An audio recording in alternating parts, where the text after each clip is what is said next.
on the spot different from what she had asked. She came backstage literally shaking, and her little hat almost fell off, I think. She's quite dogmatic that way. She had to have it done that way, and that was it. What did you gain from her? I think I gained a lot of things. First thing she told me when I came in there, that I didn't know how to read music, and I think that was one of the most important things anybody could tell me at that time. Because I knew how to read notes, and that's about all I knew how to read. I didn't see those things that were on the page. I didn't see when the crescendo started, when it's supposed to finish, when the diminuendo starts, things like that. When the slur ends and starts, what time that you take your hand off of the rest, shoot your pedal over the rest. All those things that are really in the book, but you have to learn how to see that. And it was quite true that. To really read the score. They read the score. With accuracy and. Yeah.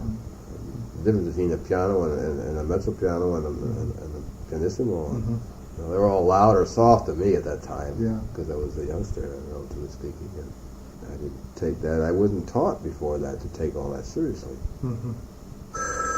So, did she, in 1 year's time, try and get you to use her technical method with the wrists? Pretty much. First thing she said, you must go up and down. You must go up and down. So it's very loose like this. But then I felt that she didn't explain it as well as it could have been explained, because I didn't understand really what she meant. She just loose like this, and then I couldn't play at all.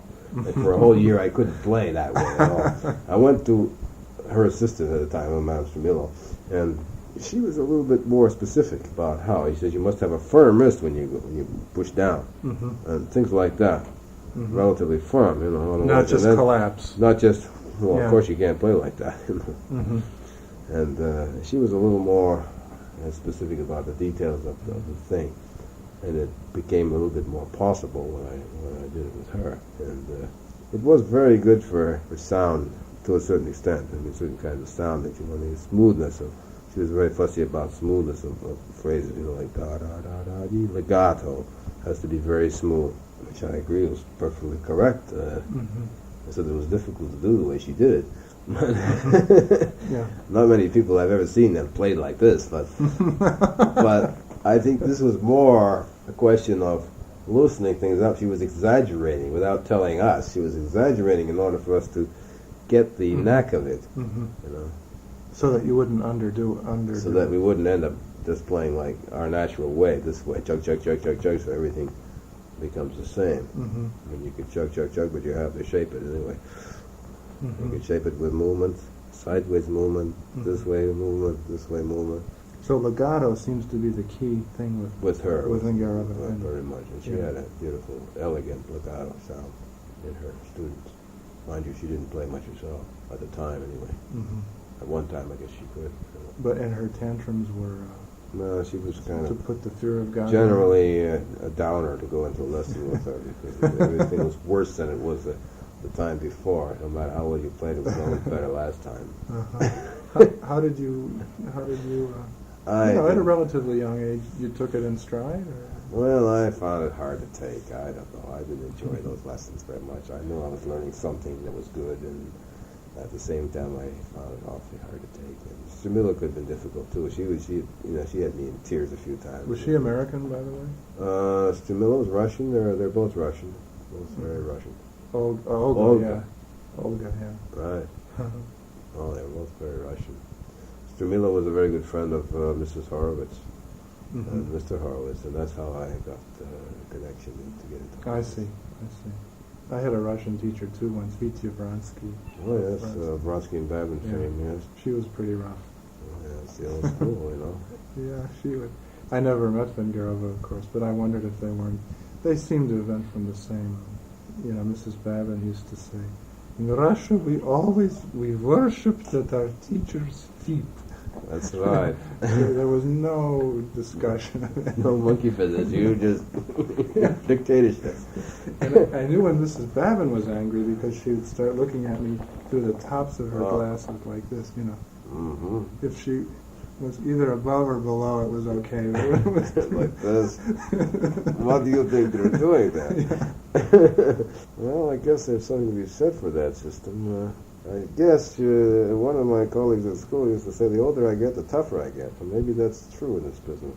The more you teach, you find out that you have to. Although I don't like to have to teach that way, and I don't teach that way now. How did there comes a point when you had contact with and you studied with three people that influenced you, two of them who we all know to be terribly big and forceful personalities, Zengera and Horowitz, people that could take over in a sense.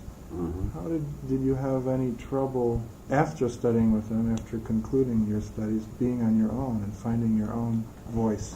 I think there was some trouble. The problem with studying with someone... I mean, I think it would be inevitable. Especially with Horowitz, because his style of playing was so unique, and it's so forceful and powerful, and the personality of playing, in the playing, distinctive, that one automatically tends to put too much of that into your playing when you're studying with him or shortly after. And I found that while I was studying with him, I didn't play well because it was too much Horowitz. It was too much an imitation of Horowitz. I didn't think I played well then. And because it was an imitation. Because I thought it was really not me. And one has to get away and stand back a little bit and see, well, I've studied it this way and this way and this way. What do I want to do with music after all? After all, knowing all this that I've met from these people, one has to find your own way. I have to. I'm the one who makes the choices about how to play a piece eventually. When you're a kid, you don't do that. You take whatever they say is God. You just follow the word of God, absolutely, that's it. So making choices, that seems another key thing. Right. I suppose in a lesson with Horowitz that if he said try it a little bit like this, you would try want to do that. You wouldn't sit there and argue. Oh, of course I wouldn't. It sounded so convincing the way he did it, and I try it, and of course it wasn't quite up to what he wanted, but he said, well, not quite, go home and work some more on that, Sometimes it would come out. I would get it the way he went. Yep, that's okay. That's the way. So it took a while to sort of find your own way. Not again. Was it a couple of years? I mean, I think it's a gradual evolution that one makes, coming from the teachers immediately. See, I haven't studied now since I studied with Horowitz, I haven't studied anymore. And whether that's good or bad, I don't know, but Horowitz himself told me at the time I quit that you have to be on your own now. I've been on my own ever since, and that was 20 years ago, I guess, almost. Was that scary? At first it was kind of scary, especially having to learn programs on my own and concert-wise. But I've learned a lot of principles from these people that I applied, and then of course I don't think I even learned everything that they taught while I was working with them. I think some of it gelled a little later, especially some of the technical things. I found out just all of a sudden, once in a while, I would get the real feel of what I was doing, technically. Like control, for example, feel it. It's so hard to tell something to get into somebody's muscles. You can tell them to do this movement, that, but you don't know what they are feeling or how it feels. You have to teach them how it feels to do it. Subjectively, yeah. If you can teach them how it feels to do it when it's right, that's very important. It takes a while to get into them that way. You get to know the students so well. How is it feeling? To coordinate the feeling with the hearing again? Yeah. Even if it feels good and it doesn't sound good, that's still not... The bottom line is the ear, what you hear. If it doesn't sound right, there's something wrong. It could be right by accident too, but not very often that's going to happen. So it is, to gain that kind of control. The student has to practice correctly too.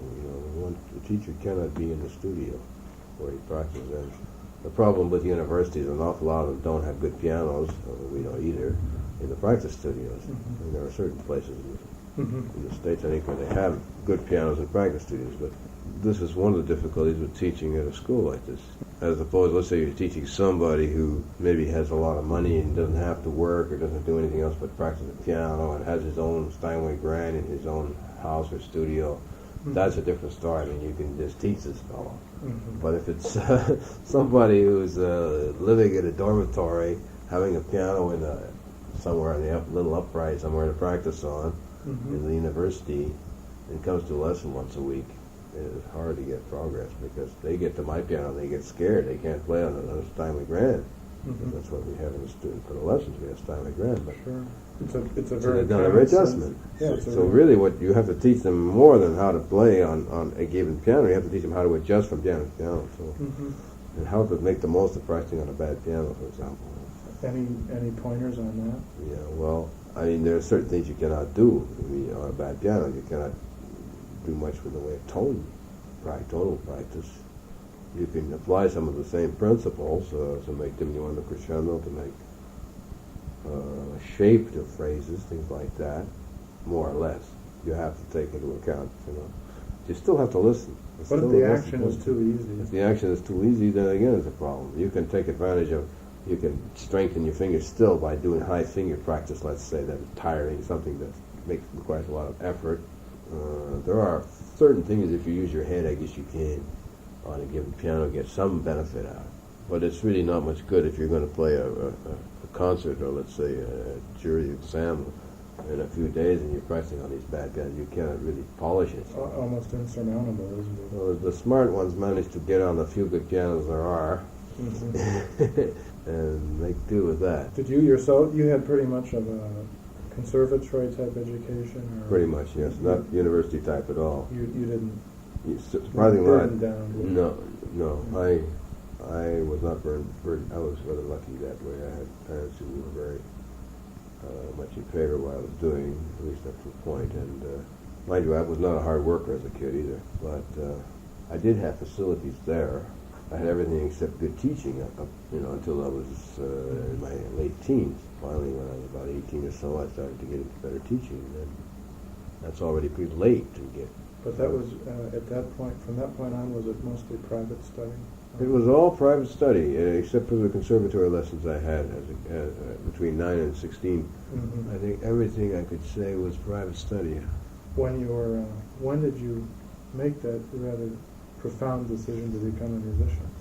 12? 15? I quit when I was 12 for a year. I quit. I didn't want to practice anymore. I was tired of it.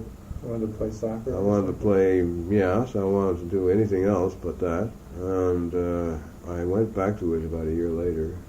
I never really worked very hard. I used to work an hour a day at the most. Once in a while I'd work an hour and a half. Sometimes I'd work a half an hour. When I was a young kid, I didn't work very much. But I had facility, and I got away with murder. Are you a good reader? At that time I was very good. Now I'm pretty good, I think. It depends on how much I read. I think reading is practice. Yeah. And if you read a lot, if I'm really doing a lot of reading, I can read pretty well. The level goes up. The level goes up. It's a matter of doing it. I remember when I was a little kid, that's one of the things I liked to do. When I was 6, 7, 8, 9, 10, I'd take a book of, I don't care, Beethoven Sonata. I'd do 2 or 3 Beethoven Sonatas in a day. I'd go through a piece like the Hammer Clavier when I was about 10 years old. Here I am, fiddling my way through the Hammer Clavier, just to see what on earth was all these notes were all about, And then I'd probably never do it again for a while, but at least my reading was trying to find the notes quickly. I used to read through everything: Chopin etudes, Chopin nocturnes, go through them. Learn the literature too. Yeah, getting it familiar with the sound. Did you?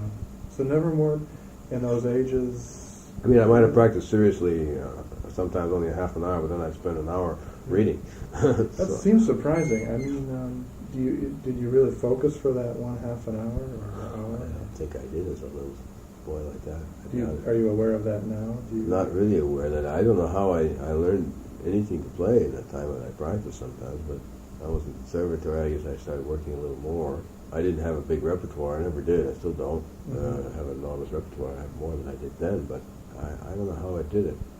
Well, I guess when you're young, you can learn things very quickly. And I probably would practice a bit more when I had a concert coming up. I would practice 2 or 3 hours, maybe maximum. And that stayed your pattern? And I didn't have trouble memorizing that because, it just comes when you're here. Now it's a lot harder. Yeah. When you're about 15, you seem to soak it all in. Yeah, yes. And all of a sudden it starts to get difficult. You can't understand why. I could do that a few years ago. Did you ever want to do anything else professionally? Oh, I thought of giving it up more or less and going in for something like science or engineering. I was interested in those kind of things, mathematics, when I was a kid. Airplanes, anything mechanical I used to like very much. Like you researched your car pretty well when you bought it. Oh yeah. Yeah. See, the kind of car I drive is something that, Uh-huh. I'm interested in stuff like that. Oh, Yeah. yes. You didn't just buy any car. I've got automobile magazines, stacks of them in the other room. So, yes. How things work. How things work is very interesting to me, Mhm. yes. But now we've got computers. I haven't gotten into that yet. But I like sports as well as an avocation, as a hobby. I like to make sure I get enough exercise. You do jogging? I don't do jogging. I play table tennis. I play ping pong. There's a league here. There's a league in Montreal. I used to play in some tournaments, and I used to play 2-3 times a week. Running around. And I play a little tennis now. I just took up tennis 2 or 3 years ago. So I can. I'm not good at it. I'm pretty good at table tennis, but tennis, I'm just learning. If you really play Enjoy it. table tennis, the champions really move around. I mean, they get way back from the table, don't they? Oh, some of them do, yes. Yeah. We have a guy here who's a number 2 in London. He gives way back, and he still beats me. I'm able to beat him. When I first arrived here, I could beat him. Now I can't. But I play. I have a rating in Ontario here. That's like The league, computerized ratings they have in tournaments and leagues here. I'm sort of an average, middle of the road player. That's interesting. I believe in it. You have to. We sit on our backside so much playing the piano. Use our legs and never get any. Jogging, I suppose, is very good too. It's important to me. And this kind of a game, table tennis, keeps you sharp. You have to concentrate tremendously. It's just as much concentration as playing concert to see that ball and to do all those movements. And it's the same kind of movement, fast movement, quick reactions, reflexes. Responding fast. Yeah. It's a lot of the same things. Well, I think it's necessary to do something. I know there are people who probably do nothing but music for like 20 hours a day. I can't do that. Your practice time would be what, 2 or 3 hours? I practice about 3 hours maybe, depending 2 to 4, depending what I have to do. This month is going to be a little bit more like 3 or 4 because I have concerts coming up. And again, I have a memory that Horowitz. He claims he practices 1 hour a day, but when he practices, he practices. Glenn Gould used to say an hour a day too. I don't think I can hardly believe that they can play. Depends what you're doing. If you have all these pieces under your fingertips, you don't need that much. But if you But what isn't what they're saying, and maybe what you're doing too? Tremendous concentration, it certainly helps to concentrate well while you do, and to listen well while you do, to hear everything you do that isn't right, make corrections. But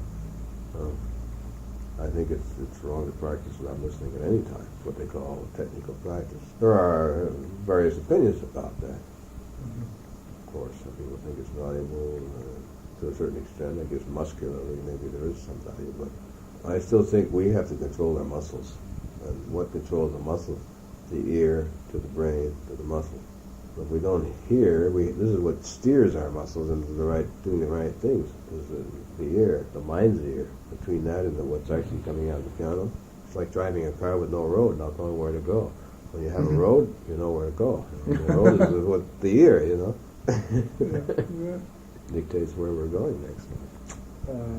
So you were maybe a teenager by the time you made that commitment to study. Yes, I say when I kind of got out of high school, I was about 16, 17. Did you go to regular public high school? I went to part of the time to a night high school. The last few years night high school. Then I went to, before that, a private high school, which was sort of short hours, so that I could go to conservatory as well. I was busy in those days. I took my exams, and I took a competition 1 year, and I graduated from high school all the same year. And it was about 16, 17 years old. Yeah. A very hectic year. And then after that, I didn't know what to do. Should I go to university and take up something practical, not playing the piano?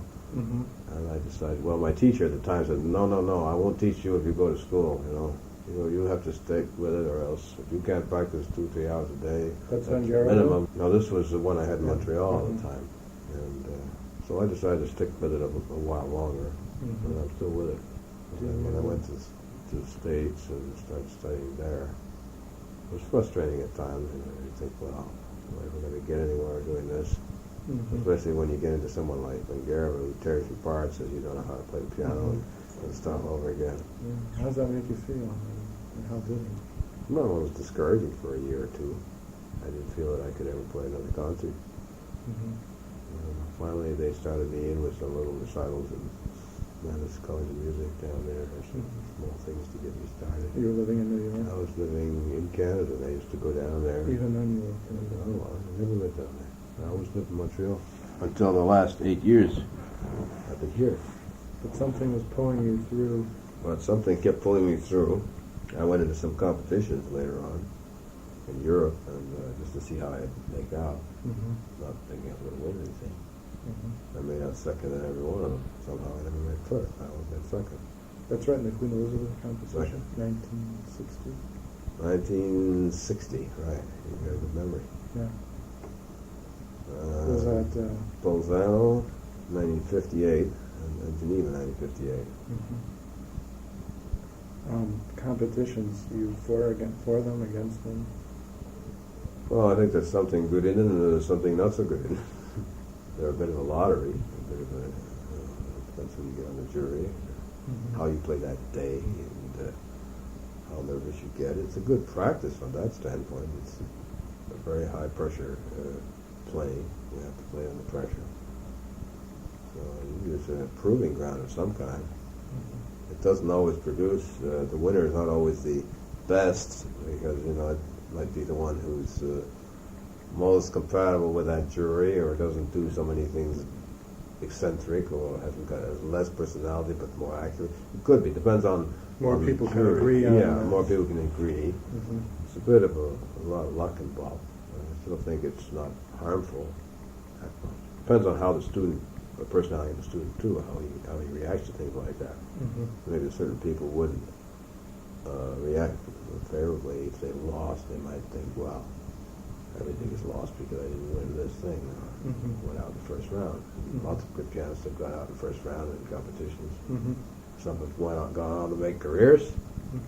So it's not that important, except that if you do win a big prize, top one or even top 2 or 3, it could give you some promotion if you're ready for it. If you're ready for it. So the usual thing is that even in my case, I didn't have enough repertoire at the time I won those prizes to take really advantage of what. You'd have to have, let's say, 20 concertos under your belt in order to start a career like that. At least 15 or so. You know what happened to Van Cliburn? I guess it was something similar. He didn't have that many concertos under his belt at the time he won Moscow. But it worked out with him because it took him a while before he filled up the repertoire. Yeah, and it's hard for him. He seemed to have stayed with with a few standards for a while, and could command the audiences, with those quality. Well, Horowitz doesn't play great in many programs either, but he used to tell me he played 26 programs at one time. He could play 26 programs. When he was young, that's what they say. Yes. Tremendous amount of repertoire when he was younger. But he only plays now the ones he prefers to play and when he thinks he plays absolutely the best. How about your own repertoire? Have you found yourself gravitating towards any particular part? Well, being in that kind of a background, having had that kind of a background with the Russians and so on, I have tended naturally to gravitate toward the Romantic school because that's what they tended to lean on. Not that I don't play, Mozart or something. I'm getting more and more interested in Mozart as I get older, I think. Trying to play it, I find it very difficult when I'm trying to play it. I enjoy it. Like the old saying, it's too easy. It's too easy, yeah. Too easy for children, too difficult. Right, too difficult for adults, right. It's too exposed. I always say it's the greatest thing to practice for my students, to practice Mozart, because they hear everything. Every note becomes so important. I don't have any room for let's say I don't play much contemporary at this stage. I never have because of that. My background, it's probably up to me to decide that I'm going to learn the stuff and to do it. But I've never really had the eagerness to play. But you've sort of at least done some of these Canadian composers through the quartet. A few relatively modern stuff, not far out any of it, but I like that. Well, it's not. It's conscious to a certain extent. I mean, there's certain things that I would consider, I'd have to really think about before I put it on my program. So let's say some 12-tone music. for some reason. Is promoting Canadian composers important to you, or is that just, is it coming? It hasn't been, but it's getting to be, I'm finding that I should do it more and more. And I'm going to try to work it into my programs, whatever I do play. I'm semi-retired as far as the piano is concerned, now. Mm-hmm. So I don't build up as much repertoire. Most of what I build up is chamber music at this point. Mm-hmm. And it's difficult for me because I teach a lot to practice like I used to. Sure. So building up new repertoire is something that comes at a gradual pace now. And I'm doing a new program this year. That's why I'm so busy this month. I have to play some for the first time. What's coming up in the near future? Concerts in Newfoundland. And there I'm playing out this program, trying it out. What's going to be on that one? Well, Beethoven Opus 10 number 3, Scarlatti to start, Beethoven Opus 10 number 3, Estampe of Debussy, and the B minor Chopin Sonata, the last one, Opus 58. The one that Horowitz doesn't play. The one he doesn't play, or didn't play in the last few years anyway. Would you have been playing Estampe in the late 60s? Not likely. I didn't do an awful lot of Debussy. You did?